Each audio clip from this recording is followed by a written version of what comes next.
Meus queridos e amados irmãos, eu quero ler dois versículos para vocês, que está aqui em Romanos capítulo 11, versículos 21 e 22. Eu peguei uma tradução, uma linguagem fácil para a gente entender.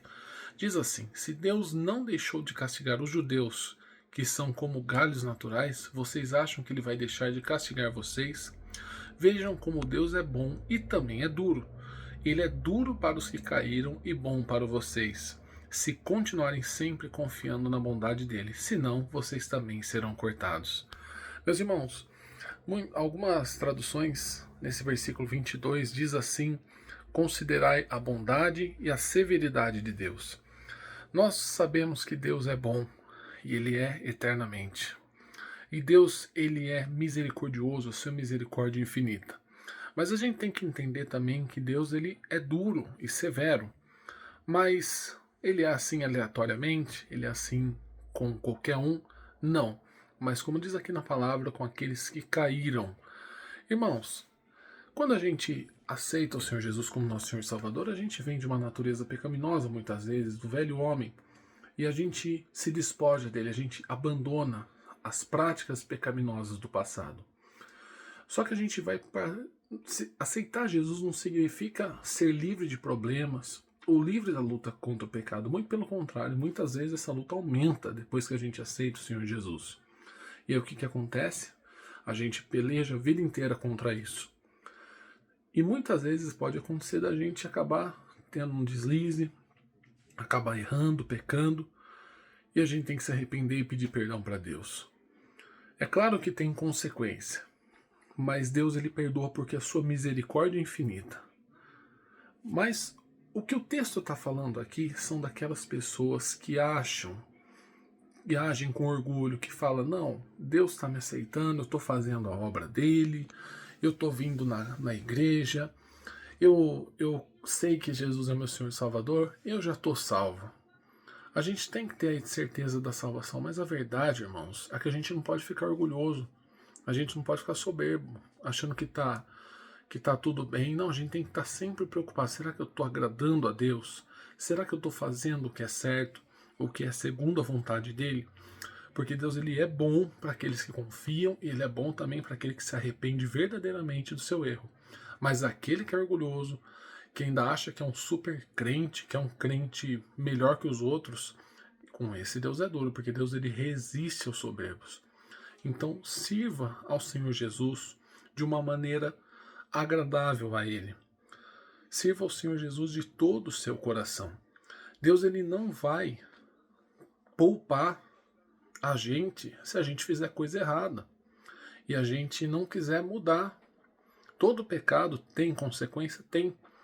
Mas a pior coisa, além do pecado, é a gente justificar o nosso pecado, o nosso erro.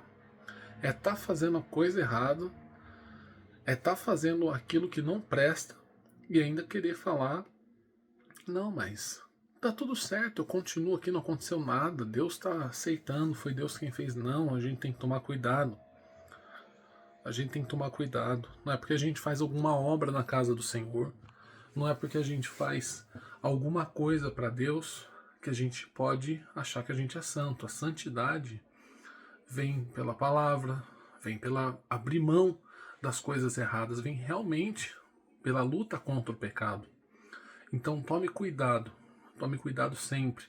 Preste atenção nos teus caminhos, olha bem por onde coloca os teus pés. Porque o nosso Deus, ele é Pai, ele é amor, ele é misericordioso, ele é longânimo. Mas também Deus, ele é justiça, ele é juiz.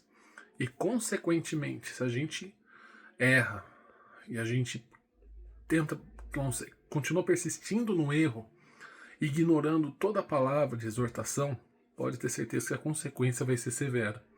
E meus irmãos, muitas pessoas, elas temem o que o pastor vai falar, o que os irmãos vão pensar. É claro que a gente tem que ser um bom testemunho e se preocupar, sim, em dar um bom testemunho, né? No que as pessoas vão pensar da gente, isso é certo. Então a gente tem que ter uma maneira correta de se portar. Mas tem muita gente que está preocupada com a opinião do pastor, da pastora, como se eles fossem deuses. Ou dos irmãos, ou quem quer que seja, de um bispo, de um diácono, mas elas esquecem que Deus é o juiz verdadeiro. Que se o pastor está aprovando, está aceitando uma coisa que não está agradando a Deus, isso não vai salvar a pessoa. Se alguma igreja, alguém, irmão, passa a mão na cabeça, alisa o ego, isso daí não vai tirar nem um pouco a severidade de Deus que vai vir sobre a vida dessa pessoa. Por isso a gente tem que estar preocupado se a gente está dentro da palavra, se a gente está fazendo aquilo que Deus quer, aquilo que agrada ao Senhor. Nós não devemos em nenhum momento buscar no homem justificação, mas em Jesus Cristo.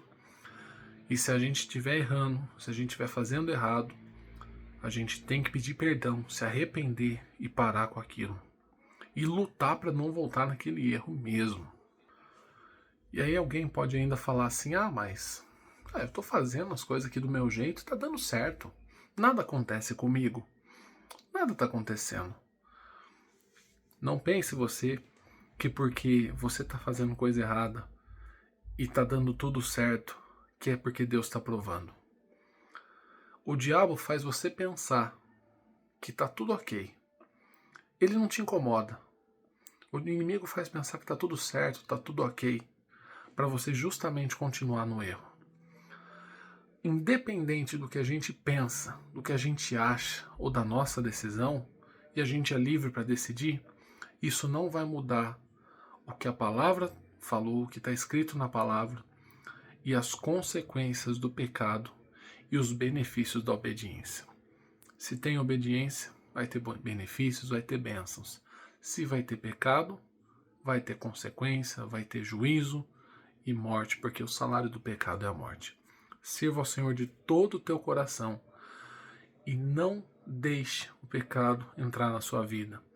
Considera que o nosso Deus é bom, o nosso Deus é maravilhoso, mas também Ele é juiz, Ele é justo e pode repreender a gente de uma maneira severa se a gente não aprender, se a gente não estiver mudando com os vários avisos que Ele nos manda, tá bom?